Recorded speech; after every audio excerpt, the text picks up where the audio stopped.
They speak, but they have no words. They said, but they have said nothing. The presence of God is the reason why the Bible says the Spirit of God or the Holy Spirit will teach you and it will guide you. And that is why when presence comes in, it gives you revelation.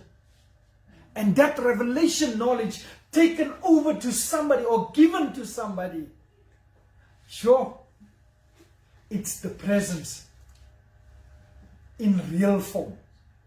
So it's through your words. That's through your word. Spirit-filled words carry presence that pierce hearts. Hy gaan diep in die hart in. Hy slat. Now, that's number one, through our words. And if I can add also, according to Paul in 2 Corinthians 4 verse 13. Yeah, let me 4 verse 13. It's also something that you should understand, that whatever you say, you have to believe in what you are saying.